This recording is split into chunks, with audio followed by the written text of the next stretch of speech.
Bon dimanche à vous tous, mes bons frères bien-aimés. Évangile de Jésus-Christ selon saint Jean.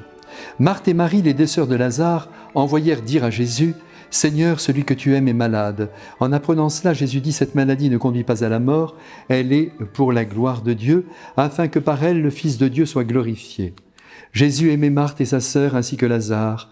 Quand il apprit que celui-ci était malade, il demeura pourtant 2 jours à l'endroit où il se trouvait.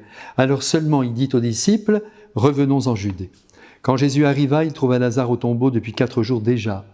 Lorsque Marthe apprit l'arrivée de Jésus, elle partit à sa rencontre, tandis que Marie restait à la maison. Marthe dit à Jésus, « Seigneur, si tu avais été là, mon frère ne serait pas mort. Mais je sais que maintenant, Dieu t'accordera tout ce que tu lui demanderas. » Jésus lui dit, « Ton frère ressuscitera. » Marthe reprit, « Je sais qu'il ressuscitera au dernier jour, à la résurrection. » Jésus dit, « Moi, je suis la résurrection et la vie. Celui qui croit en moi, même s'il meurt, vivra. Et tout homme qui vit et qui croit en moi ne mourra jamais. Crois-tu cela ?» Elle répondit, « Oui, Seigneur, tu es le Messie, je le crois. Tu es le Fils de Dieu, celui qui vient dans le monde. » Jésus demanda, « Où l'avez-vous déposé ?» Ils lui répondirent, « Viens voir, Seigneur. » Alors Jésus pleura. Les Juifs se dirent, « Voyez comme il l'aimait. » Mais certains d'entre eux disaient, « Lui qui a ouvert les yeux de l'aveugle, ne pouvait-il pas empêcher Lazare de mourir ?» Jésus, repris par l'émotion, arriva au tombeau. C'était une grotte fermée par une pierre. Jésus dit, « Enlevez la pierre. » Marthe, la sœur du mort, lui dit, « Mais Seigneur, il sent déjà, voilà 4 jours qu'il est là. » Alors Jésus dit à Marthe, « Ne te l'ai-je pas dit? Si tu crois, tu verras la gloire de Dieu. » On enleva donc la pierre. Alors Jésus leva les yeux au ciel et dit, « Père, je te rends grâce, parce que tu m'as exaucé. Je savais bien, moi, que tu m'exauces toujours, mais si j'ai parlé, c'est pour cette foule qui est autour de moi, afin qu'ils croient que tu m'as envoyé. » Après cela, il cria d'une voix forte, « Lazare, viens dehors !» Et le mort sortit, les pieds et les mains attachés, le visage enveloppé d'un suaire.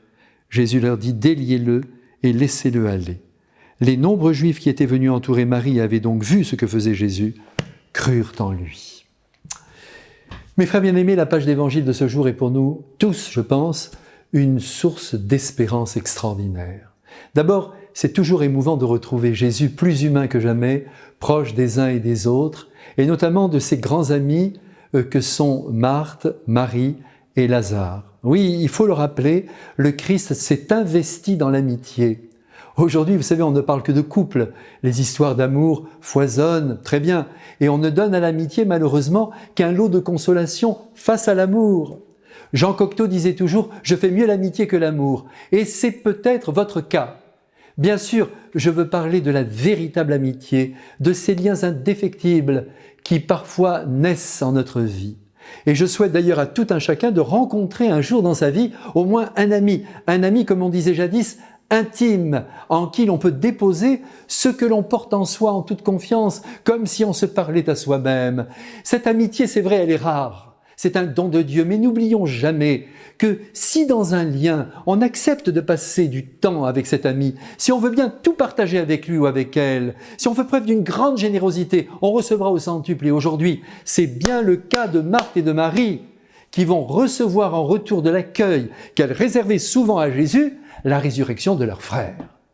Ils sont si proches tous les 4 que Marthe et Marie n'hésitent pas à envoyer un messager auprès de Jésus pour l'informer de la mort de Lazare. Et cette mort vient bouleverser le cœur du Christ. Bien qu'ils connaissent la suite de l'histoire, à donner une suite inattendue. Et le voici à présent, maintenant notre Jésus, devant le tombeau. Bien sûr, tous les prêtres du monde qui ont osé, comme moi, commenter cet évangile se sont arrêtés sur ces larmes qui pourraient même sembler incompréhensibles puisqu'il sait, le Christ, qu'il va ressusciter son ami. Mais je vous l'ai dit, plus humain que le Christ, vous ne trouverez pas. Il pleure, vous savez pourquoi? Parce qu'il est un homme parfait. Et parce qu'il est un homme parfait, il comprend nos larmes face à la mort de ceux que nous aimons. La foi ne corrige pas le chagrin. Quelle que soit l'intensité de notre foi, il est normal que nous pleurions, et je dirais même que c'est bon signe. Je me méfie des cœurs secs. Ah oui, et je crois pouvoir affirmer que Jésus n'apprécie ni l'insensibilité, ni l'indifférence.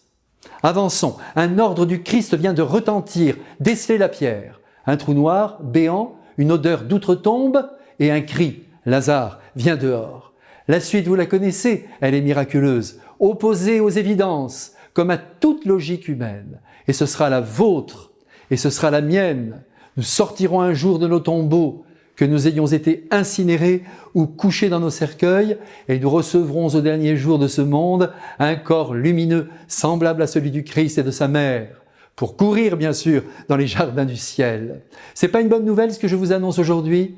Allez, faites-moi plaisir, rentrez vos mouchoirs, assez pleuré, nous allons tous nous retrouver un jour. Que le Dieu des vivants nous bénisse tous. Amen.